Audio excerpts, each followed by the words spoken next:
मुझसे मिलने के लिए विशेष तौर पे जसवंत जी 3 बार दिल्ली आए और हमेशा यही समझाया कि अरे रोमा तो बिना थंबे आसमान में छेद करने वास्ते जन्मी हो, ये सब तो विधाता की लीला है। तो हमारे सोसाइटी में सबसे बड़ी बात है कि बनने के बाद 100 ठेकेदार 100 बाप बन जाते हैं, और जब तक आदमी संघर्ष करता है, स्ट्रगलिंग होता है, असफल होता है, वो अनाथ होता है।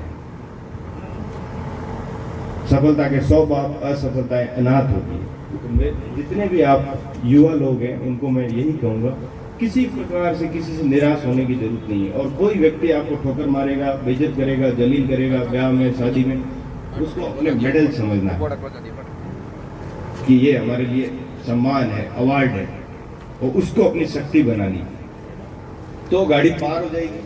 और अगर इन इधर उधर की बकवासबाजी में फंस गए अगर हम, तो हम जिंदगी भर के लिए असफल हो जाएंगे। और एक क्लासिक पीरियड होता है किसी भी करियर का, 18 से 28 के बीच की उम्र, उसमें हमें मैक्सिमम तौर पे सामाजिक रीति रिवाजों से बचने की कोशिश करनी चाहिए। उसको करने के लिए हमारे बूढ़े बुजुर्ग हैं, पारिवारिक लोग हैं। मोती सिंह जी 50 साल के बाद में सामाजिक परिवेश में आए हैं, पहले से ही सक्षम थे लेकिन नहीं आए।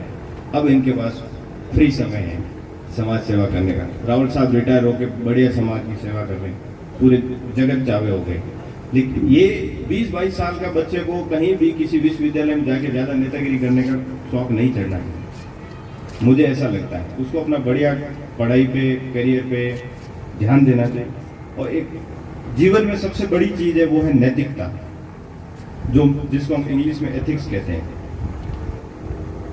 अगर आप नैतिक मूल्यवान व्यक्ति नहीं है तो आप कुछ भी सफल हो जाइए, बन जाइए, 2 पैसे कमा लोगे, वो उसका कोई फायदा नहीं। आज गांधी जयंती है, उनके 7 आर्य सत्य हैं जिसको 7 सिंस ऑफ गांधी कहा जाता है। उनमें से एक, बिना नैतिकता कमाया हुआ धन राक्षसी प्रवृत्ति को जन्म देता है, और राक्षसी प्रवृत्ति जहां जन्मती है वहां पे विघ्न पैदा करती है। ऐसा ही हमारे साधु संत भी बताते हैं। तो एक व्यक्ति के तौर पे हमें अच्छा पुत्र बनने की कोशिश करनी चाहिए, अच्छा पति बनने की कोशिश करनी चाहिए, अच्छा बेटा बनने की कोशिश करनी चाहिए, अच्छा भाई बनने की कोशिश करनी चाहिए, अच्छा शिष्य बनने की। तो अगर आप अच्छे शिष्य हो तो आपको अच्छे गुरु मिलेंगे, अगर आप अच्छे पुत्र हो तो आपके पिता आपको सबसे अच्छे लगेंगे, अगर आप अच्छे दोस्त हो तो आपको अपने दोस्त भी बहुत गुणवान लगेंगे। और ये सब शुरुआत मुझसे करनी पड़ती है। एक और मैं नोटिस करता हूँ, बड़ा कड़वा बोलता हूँ, लोग ज़्यादा पसंद नहीं करते मुझे, लेकिन मैं कह रहा हूँ, आज एक ट्रेंड चला हो, आप किसी के वहाँ डेथ हो गई, वहाँ बैठने गए हैं, पता नहीं कैसी कैसी दुर्घटनाएं हमारी सोसाइटी में हुई, जैसे गुमराह में हुई। हर आदमी अपने 2 कैमरामैन साथ ले जा रहा है और उसका फोटोग्राफी करवा रहा है, वीडियोग्राफी करवा रहा है, फिर 10 मिनट बाद वहीं बैठे बैठे उसका सोशल मीडिया पर फलान जी के यहाँ श्रद्धांजलि दे के आए। क्यों एहसान किया भाई? जिसके घर में ये घटनाएं घटी है वो टॉर्चर महसूस करते हैं। एक तो आप आ गए, दूसरा आप फोटोग्राफी कर रहे हैं और आप जलील कर रहे हैं। तो मेरा आप सबसे निवेदन है, इन सब चीज़ों में, सोशल मीडिया और इन सब से बचने की कोशिश कीजिए। किसी की मौत को तमाशा मत बनाइए, ये सबके घर में आती है। अब ठीक है, फिलोसफिकल बातें हो गई, करियर वेरियर के चक्कर में मुझे बोला है कि बोलना है। आप 10वीं क्लास में जब पास करते हो 10th, सब्जेक्ट वही चूज करो जो आपको बहुत ज्यादा पसंद हो। किसी के बहकावे में नहीं आया। मैंने 80% लाया 10th में, मेरे पिताजी ने बोला साइंस लेनी है, उनको उनके दोस्तों ने बोला इतना तो करने आया ही नहीं। मैंने बोल दिया अपने पिता, एक काम करो ठाकर थे एडमिशन ले लो साइंस ले लो, मने थे हमारे हिसाब कर दो। फिर आपने 12th क्लास की, बहुत लोग आ गए एसटीसी कर लो, ये कर लो, फलाना कर लो। मैंने उस समय भी बोला मैं दिल्ली जाऊंगा और दिल्ली उन पातो मैं तो नहीं आऊंगा, इन जन्म में तो हम दिल्ली नहीं छूटेंगे। तो ठीक है, अब जब आप बहुत प्रिय हो तो घर वालों ने खूब सहयोग किया। 10.5 साल तक उन्होंने, मैंने तो मौज की, उन्होंने तपस्या की।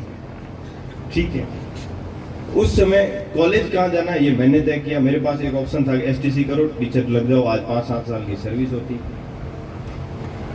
हमारे बहुत अजीज एक गुरु है दिल्ली में, राजपूत है, बड़े भाई जैसे हैं, गार्जियन है मेरे, सुरपाल सिंह जी। उनका सानिध्य में हमने एक ही चीज सीखी है, टक्कर ले तो मोटी भेज दूँ, छोटे सपने देखना मैंने अपनी ज़िंदगी में गुनाह रखा। तो बीए की, एमए की, अनएम्प्लॉयड है, लेकिन मैंने कभी बीएड का फॉर्म नहीं भरा।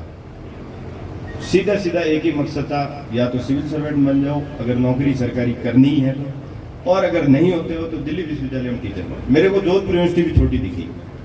अरे यार यहाँ तो क्या ही करें, कम से कम मैं 95 वालों को तो पढ़ाऊं जो मेरे इक्विवेलेंट बच्चे हो। ज़्यादा मुखियों ने तो नहीं पढ़ाना पड़े।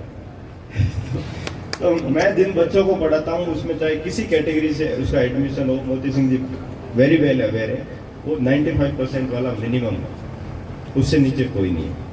मैं जिनको पढ़ा रहा हूँ उसमें तवांग का मोनपा भी है, तमिलनाडु का द्रविडियन भी है, कश्मीर का कश्मीरी पंडित भी है, और गुजरात का बनिया भी है। तो अगर हम थोड़ा बड़ा सोचते हैं तो ऑल इंडिया लेवल पे पहुंच सकते हैं।